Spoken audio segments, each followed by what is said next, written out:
ये हार एक विराम है, जीवन महासंग्राम है। तिल तिल मिटूंगा पर दया की भीख मैं लूंगा नहीं, वरदान मांगूंगा नहीं। ये पंक्तियाँ मुझे हमेशा प्रेरित करती रही हैं।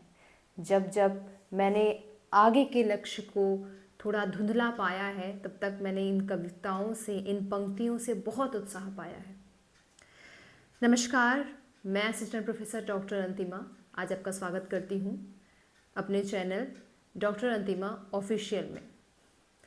जी, एक नए तरीके की मुलाकात आप यहाँ पे हो रही है हमारी आपकी, और इसका वजह जो है, इसकी रीज़न भी है, वो आप ही सब हैं। आप सबके मोटिवेशन ने, आप सबकी इतनी उत्सुकता ने, कौतूहल ने मुझे विवश कर दिया कि फाइनली मैं आपसे कुछ बातचीत करूं। काफ़ी अरसे से हमारा राब्ता रहा है, पढ़ने पढ़ाने का सिलसिला रहा है, और उस बीच में आप बहुत सारे सवाल जो है मुझसे पूछते हैं। लाइव क्लास में भी होता है, बच्चे पूछते हैं कि मैम अच्छा अपने बारे में बताइए, या कैसे हमें मोटिवेशन मिल सकती है, कुछ हमें और भी बताइए। तो मुझे लगा कि मोटिवेशन के लिए या कुछ भी ऐसी बातों के लिए मैं कुछ और कहने से ज़्यादा बेहतर है मैं आपको बताऊं अपने बारे में। जी हाँ, आप जानते हैं मैं मेरे बारे में, मेरे एजुकेशन, मेरे क्वालिफिकेशन के बारे में, मेरी योग्यता के बारे में, लेकिन आज की वीडियो में मैं आपसे डिस्कस करने वाली हूँ वो सब भी जो आप नहीं जानते हैं।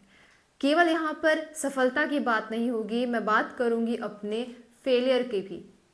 और हाँ, जैसा कि मैं हमेशा कहती हूँ कि आप हर जगह से सीखते हो, और जब तक आप ना चाहो आपको कोई हरा नहीं सकता है। तो आज की वीडियो में मैं बात कर रही हूँ अपनी ही छोटी सी एक कहानी की, और ये महज इसलिए है क्योंकि आप सबको इसमें से कुछ प्रेरणा मिल सकती है, क्योंकि मेरा जो लाइफ रहा है ना, वो 80 से 90% लड़कियों की ज़िंदगी वैसे ही रहती है।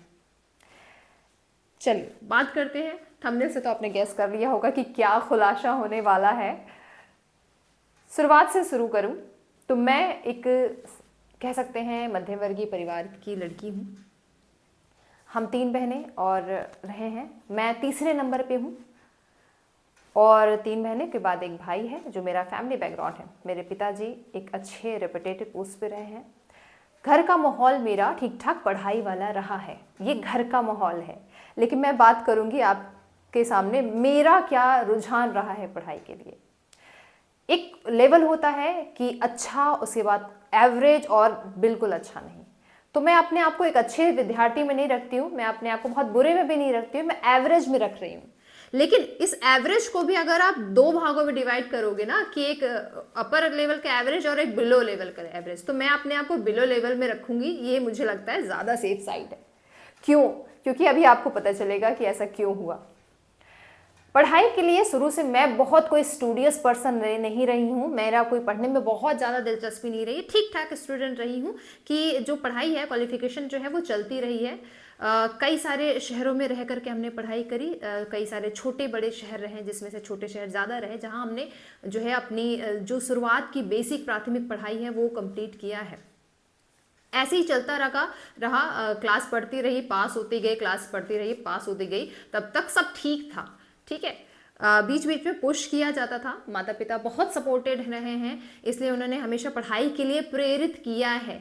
लेकिन मैं कहती हूँ ना आपसे, प्रेरणा आपके भीतर जब तक नहीं आएगी तब तक आप नहीं पढ़ सकोगे। इसलिए मैं हमेशा अपने बच्चों से कहती हूँ, भाई अपने भीतर प्रेरणा रखो, मैं तुम लोग को पुश कर सकती हूँ। तो मेरे माता पिता भी मुझे हमेशा पुश करते रहे कि भाई पढ़ाई करो, पढ़ना ही सब कुछ है, पढ़ाई की कीमत जानते हैं वो। लेकिन अब मेरे भीतर कहाँ, क्यों? क्योंकि पढ़ते जा रही हूँ ना, पढ़ते जा रही हूँ, पास हो रही हूँ, पढ़ते जा रही हूँ, पास हो रही है। अब उसमें भी क्या मेरिट आ रहा है, क्या है फर्स्ट डिवीजन, सेकंड डिवीजन, कुछ नहीं, पास हो गई थी बस। अब इसी क्रम में जब पहली बार हमने शहर चेंज किया, एक छोटे से शहर से हम ठीक ठाक शहर में गए। गोरखपुर शहर के एक अच्छे, कह सकते हैं अच्छा कॉलेज है वहाँ का, कार्मल गर्ल्स के लिए है। मैं वहाँ पे पहली बार मैंने एंट्रेंस दिया।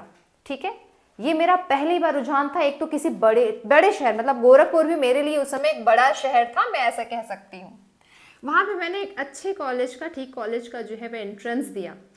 अब यहाँ पर मुझे पहली बार पता चला कि भाई मेरी एक्चुअली में औकात क्या है, अगर मैं इस भाषा का यूज़ करूँ, मेरी क्या पढ़ाई चल रही है, मैंने अब तक जीवन में क्या पढ़ा है, ये मुझे वहाँ पता चलता है। कार्मेल स्कूल में जो मेरा एंट्रेंस हुआ उसमें 4 से 5 विषय थे, 5 विषय का एंट्रेंस देना था, तब जाके मेरा जो एडमिशन था वो 9th क्लास में होता है। लेकिन उस एंट्रेंस एग्जाम में मैं बताऊं आपको, उस एंट्रेंस एग्जाम में वो 100 नंबर का एंट्रेंस एग्जाम था, तो मेरे हाईएस्ट नंबर क्या थे? 25 नंबर। और 25 किस में थे? हिंदी में। उसके अलावा मैं मैथ में अंडर 10 मार्क्स करी थी, इंग्लिश में अंडर 10 मार्क्स करी थी, साइंस में अंडर 10 मार्क्स करी थी। किसी में मेरे, और मैं अगर मैं ना ही बोलूं तो मेरे इंग्लिश में 1 नंबर आए थे। ये एंट्रेंस एग्जाम का हाल है। जब ये नंबर आया, और मुझे बिल्कुल भी उम्मीद थी कि मैं इतना बुरा कर सकती हूँ, मतलब मेरे अंदर ये था कि मैं बहुत स्टूडियस नहीं हूँ, बहुत पढ़ने वाली छात्रा नहीं हूँ, लेकिन मैं इतना बुरा कर सकती हूँ। फिर लगा कि अरे बहुत बुरा है। ये पहली बार मैं अपने आप को फेस कर रही थी इस तरीके से पढ़ाई के माहौल में।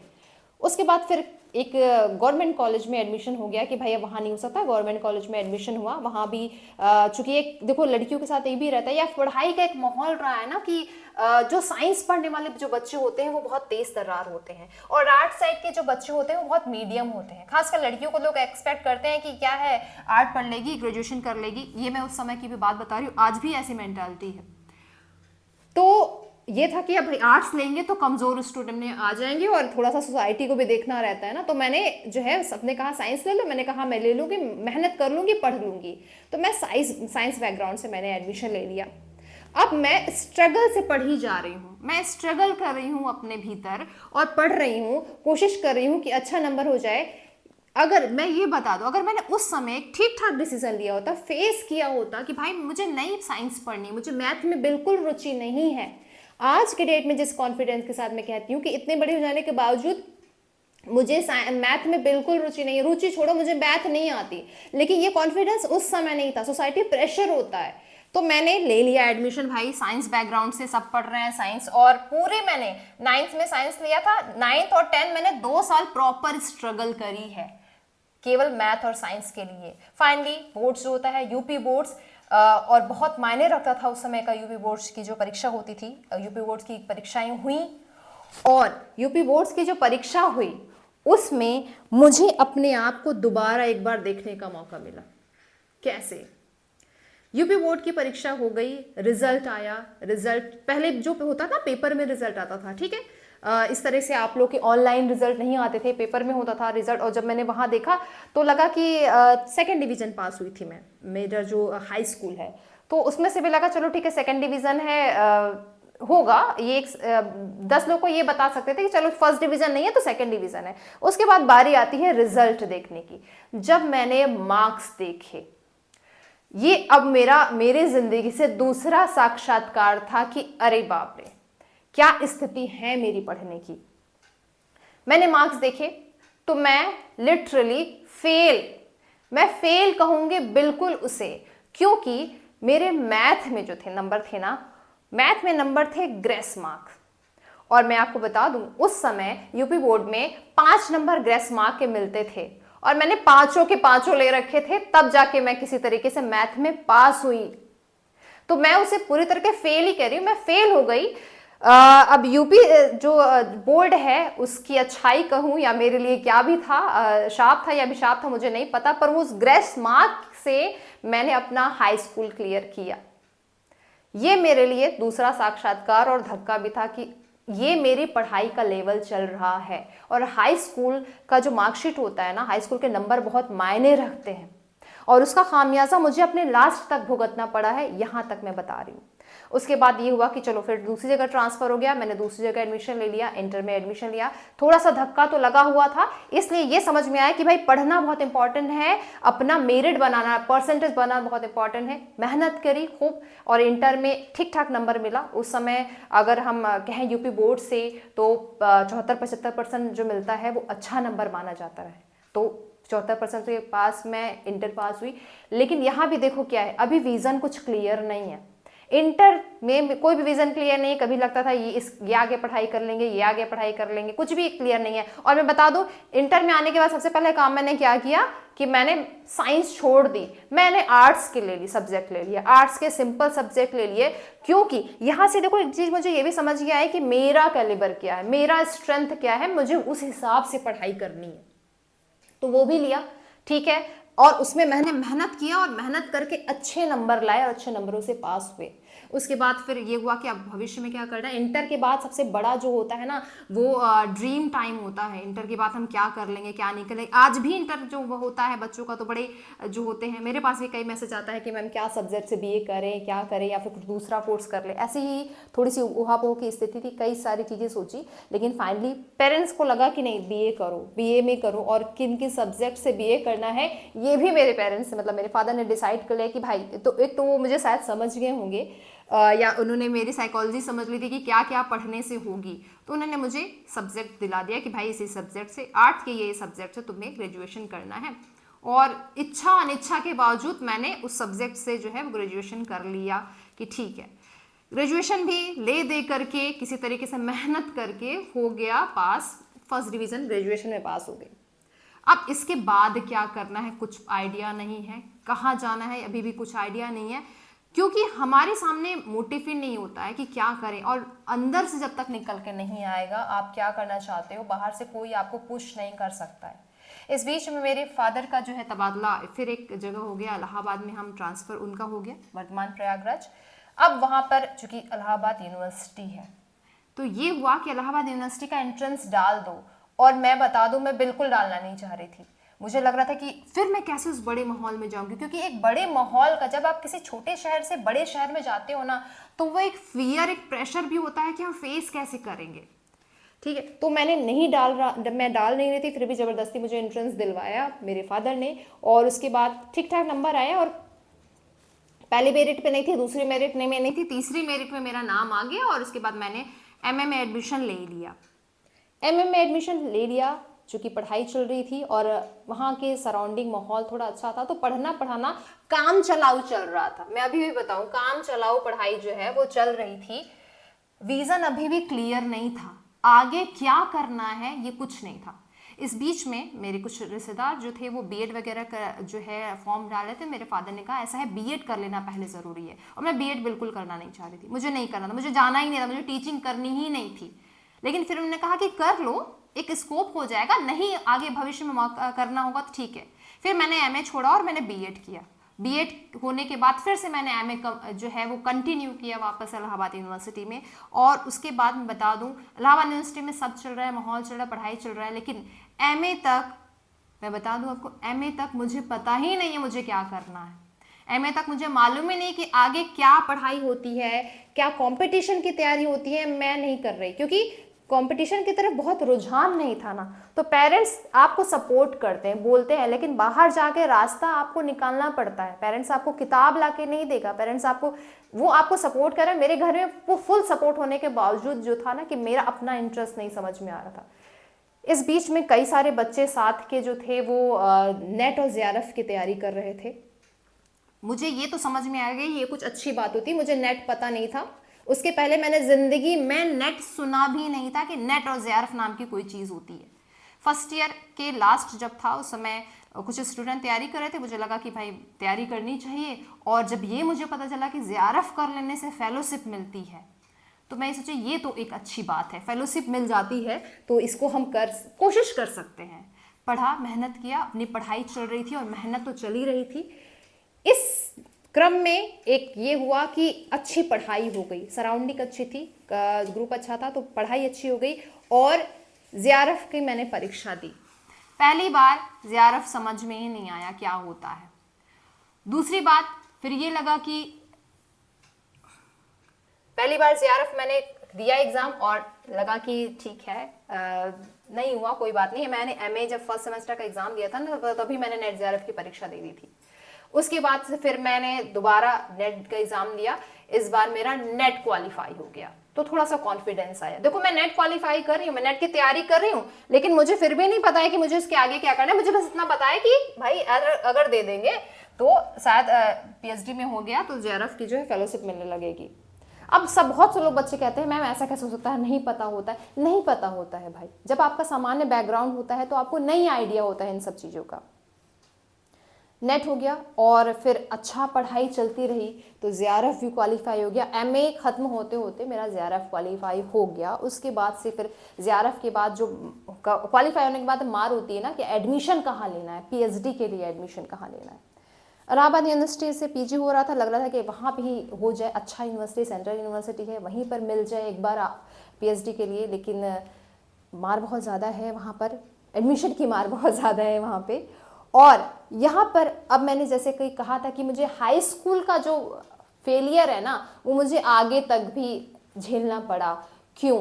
क्योंकि उस समय इलाहाबाद यूनिवर्सिटी में शायद अभी भी यही है कि 4 फर्स्ट जो था, 4 फर्स्ट प्लस जेआरएफ है, उसको वरीयता मिलती थी। मेरा हाई स्कूल मैंने बता दिया आपको क्या है, ठीक। अब वहाँ भी गई और इधर भी गई। अब मुझे ये एहसास हुआ कि उस समय की किस तरह की कमी का मुझे आज भी खामियाजा भुगतना पड़ रहा है। चलो नहीं लिया एडमिशन, इलाहाबाद में एडमिशन हुआ भी नहीं, मैंने अप्लाई भी किया और मुझे पता है अप्लाई करती तो शायद होता भी नहीं। उसके बाद फिर मैंने रुख कर दिया मुंबई यूनिवर्सिटी में, मैंने फॉर्म भरा और मैंने सोचा वहीं से अपनी पीएचडी कंप्लीट कर लेंगे। मोटिव क्या था? अभी फेलोशिप का था। मुंबई यूनिवर्सिटी में गई, उसके बाद मैंने अपना पीएचडी जो है शुरू किया, फेलोशिप आने लगी। अब ये लगा कि और क्या करेंगे। साथ के सारे बच्चे जो थे ना उस समय जो है सिविल की तैयारी कर रहे हैं, मेरे साथ के कई सारे स्टूडेंट ऐसे थे जो सिविल की तैयारी कर रहे थे। सिविल बहुत, इलाहाबाद यूनिवर्सिटी में अगर आप हैं और अच्छे पढ़ने में हैं तो सारे स्टूडेंट जो है वो एक बार सिविल ज़रूर ट्राई करते हैं। ट्राई कर रहे थे सभी, मुझसे भी मेरे कुछ लोग फ्रेंड ने कहा कि लो चलो ट्राई कर लेते हैं, पढ़ तो लेते हैं, एक बार दे करके देखते हैं। लेकिन यहाँ देखो, मैंने अपने जीवन में जो अब तक थोड़ा बहुत बटोरा था ना उससे सीख लिया कि भाई ये क्या करना है, ये नहीं करना है। अब मैंने ये समझ गई कि मुझे लोगों को दिखाने के लिए नहीं पढ़ना है। मैं ये समझ गई कि मेरा अपना कैलिबर क्या है, मेरा अपना स्ट्रेंथ क्या है। मैं 10 सब्जेक्ट नहीं पढ़ पाऊंगी। मैंने कहा नहीं, मुझे नहीं तैयारी करनी है सिविल की, मुझे एक तैयारी करना है, मुझे केवल टीचिंग के लिए जाना है, या मैं किसी एक सब्जेक्ट से तैयारी कर सकती हूँ। तो मैंने लिया वही टीचिंग, शुरू करी मैंने यहाँ से अब टीचिंग की तैयारी। नेट जेआरएफ तो की तो अच्छी तैयारी थी ही, इंतज़ार था कि कोई अच्छा सा और फॉर्म आए। फिर जो है मैंने तैयारी शुरू कर दी, मैंने टीचिंग के एग्ज़ाम दिए और चूँकि बीएड था। अब देखो जो जो चीज़ें मैंने परिस्थिति बस केवल कर लिया था वो सब चीज़ मुझे कितना यूज़फुल हुआ बाद में। मैंने बीएड के ही द्वारा टीजीटी पीजीटी की परीक्षा दी, एनवीएस केवीएस की परीक्षा दी, डीएसएसबी की परीक्षा दी और मैंने सभी का रिटन क्वालिफाई किया। सभी का मैंने रिटन क्वालिफाई किया, जिसमें टीजीटी पीजीटी का रिटन फाइनल और इसके बाद केवीएस टीजीटी पीजीटी में बहुत कम नंबर से नहीं हो गया, डीएसएसबी टीजीटी में मेरी फाइनल हुई। और उसके साथ मैंने हिमाचल प्रदेश पब्लिक कमीशन की असिस्टेंट प्रोफेसर का एग्ज़ाम भी क्वालिफाई किया, आपका यूपीजीडीसी का भी एग्ज़ाम क्वालिफाई किया, यूपीपीएचएससी का एग्ज़ाम क्वालिफाई किया। इस सब के बारे में कैसे किया, क्या किया, कब किया, कैसे पढ़ाई हुई, इन सब के बारे में मैं आपको एक दूसरा वीडियो बनाऊंगी, उसके बारे में ज़रूर बात करूंगी। फिर मैंने सारे एग्ज़ाम क्वालिफाई किए। क्यों? मैंने टीचिंग के सारे एग्ज़ाम को टारगेट कर लिया, सिलेबस अपना देख लिया और उसी एग्ज़ाम को पढ़ा और उसी एग्ज़ाम को क्वालिफाई जो है वो करती गई। और फाइनली जो आज मैं जहाँ पर हूँ, आप सब मुझे जानते हो, जिस तरीके से आप सब मुझे जानते हो, आप सब इतना मानते हो और आप सबका इतना प्यार दुलार है मेरे प्रति। आज फाइनली मैं उस स्थान पर हूँ जहाँ मैंने आज से 4, 5, 6 साल पहले सोचा था कि भाई मिल जाए तो अच्छा है। ये बताने का मतलब क्या है? ये बताने का मेरा मतलब ये है कि मैं हमेशा देखो कहती हूँ कि मैं कर सकती हूँ अगर, तो आप भी कर सकते हो। क्यों? क्योंकि 2-3 चीज़ इंसान को चाहिए होता है ना, डिटर्मिनेशन। ऐसा नहीं है कि मैंने बचपन से सोच रखा था कि मुझे बनना है, और ऐसा बचपन से छोड़ो, मैंने तो ग्रेजुएशन तक भी मैंने नहीं सोच रखा था कि मैं असिस्टेंट प्रोफेसर बनूंगी या उसकी तैयारी करूंगी, नेट की तैयारी करूंगी, नहीं सोचा था। लेकिन जहां मुझे मौका मिला, कि जहां मुझे पता चला, जब मैंने डिसीजन लिया कि मुझे बनना है, उस दिन से चाहे जिंदगी में कैसी भी परिस्थिति हो, मैं पढ़ाई के प्रति डेडिकेटेड रही। कोई भी समस्या चल रही हो, मैं पढ़ाई के प्रति डेडिकेटेड रही कि भाई पढ़ना है। ये मेरे लिए ऑक्सीजन हो गया था कि अगर अपने आप को बचाए रखना है तो पढ़ना जरूरी है। और जो बात मैं हमेशा हर कैंडिडेट से कहती हूँ कि भाई देर नहीं होती है, देर नाम की चीज़ नहीं है। बहुत से बच्चे मेरे पास मैसेज करते हैं कि मैम ऐसा है, अब पढ़ना मैं शुरू कर रही हूँ, मेरे 2 बच्चे हो गए हैं, या मुझे 6 साल 7 साल हो गया पढ़ाई छोड़े, अब मैं कैसे करूँगी। जहाँ से शुरू कर रहे हो ना, जब शुरू कर रहे हो वहीं से डेडिकेटेड होकर के बस शुरू हो जाओ। तुम्हारे लिए एक डिटर्मिनेशन चाहिए, डेडिकेशन चाहिए और तुम्हारा जज्बा चाहिए। उसके अलावा तुम्हें पढ़ने के लिए कोई देर नहीं होती भाई, ठीक है। ये 2 बातें। तीसरी बात क्या, अपना कैलिबर समझ लो। दुनिया क्या कर रही है उसके चक्कर में मत पड़ो पीछे भाई। वो फला वो तैयारी कर रहा है, दूसरा कोई तैयारी कर रहा है, तो चलो हम भी तैयारी कर लेंगे, उसको जल्दी जॉब मिल रही है, ठीक है। इस चक्कर में नहीं पड़ा है, वनडे के पीछे पड़ जाओ, उसी में पता चला यूपी के पीछे भी तैयारी कर रहे हैं और टीचिंग की भी तैयारी कर रहे हैं। नहीं, बहुत जरूरी है कि आप एक ही विकल्प में फिलहाल रखिए और एक विकल्प किया। जैसे मैंने टीचिंग लिया, मैंने अपना सब्जेक्ट लिया और टीचिंग में मैंने अपने आप को डाइवर्स किया, टीचिंग में मैंने अपने आपको स्कोप ढूंढे। मैं चाहती तो मैं साथ में वनडे एग्जाम की भी तैयारी कर सकती थी, जैसा कि मेरे साथ के बहुत सारे लोगों ने किया। और उसका परिणाम क्या है इस बारे में खैर मैं बहुत बात नहीं करूंगी। मेरी जो जर्नी रही है वो यही रही है। और फाइनली कहते हैं अंत भला तो सब भला। आज मैं इस पोस्ट पर हूँ, आज मैं आप सबके इतने प्यार दुलार से इस जगह पे हूँ कि अपनी बात, अपना फेलियर जो है, अपने जीवन की ये बातें आपके सामने रख पा रही हूँ। जो बात मुझे कहने में शर्म आती थी, शायद मैंने कभी जिक्र भी नहीं किया होगा कि हाई स्कूल में मैं ऑलमोस्ट फेल हूँ। मेरा एक छोटे से क्या सामान्य से कॉलेज के एंट्रेंस में मेरा एडमिशन नहीं हुआ, ये सब मैं कभी शेयर नहीं कर रही हूँ। आज मैं आपसे शेयर कर रही हूँ। इसके 2 वजह है। एक तो आज मैं इस पोस्ट पे हूँ कि मुझे लगता है कि जीवन में जो पुराना किया ठीक है, आज अगर आप मेहनत कर रहे हो वो आपके लिए फलदायी होता है। दूसरा, आप अपने भीतर से मोटिवेशन खोजते हो, सबसे ज्यादा जरूरी होता है कि आप मोटिवेटेड हो। तो मेरी इस बातों से अगर आपको कोई भी मोटिवेशन मिला हो तो मुझे मेरा ये बताना वर्थ है। दूसरा, मैं ज़रूर कहूँगी, हमेशा कहती हूँ, मैं अपने बच्चों से पढ़ते वक्त, चाहे वो हम लोग ऑनलाइन यूट्यूब पे पढ़ रहे हो, कहीं पढ़ रहे हैं, मैं हमेशा कहती हूँ देखो मोटिवेशन तुम्हारे भीतर से आएगी।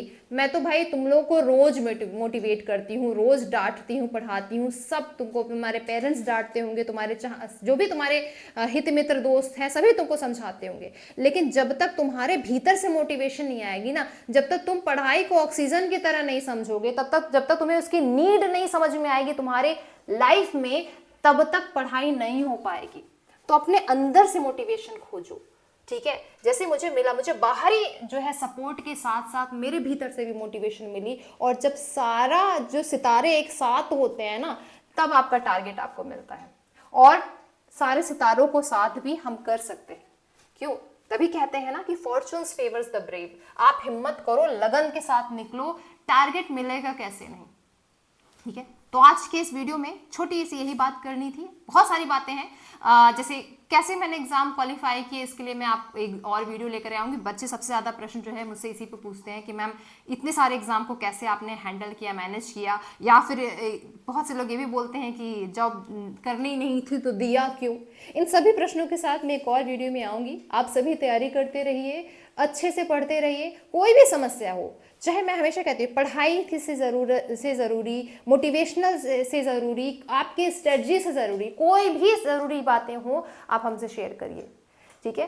तो तैयारी करते रहिए आप सभी। इस तरीके से मैं आपसे मिलते आऊँगी। आपकी समस्याओं पे कभी, अपनी समस्याओं पे कभी, अपने जो है जो प्रेरणादायी बातें हैं उसे कभी कभी आपकी किसी कहानी के साथ हम इसी चैनल पर रोज़ मिलते रहेंगे, ठीक है। आप सभी को ढेर सारी शुभकामनाएं। शुक्रिया।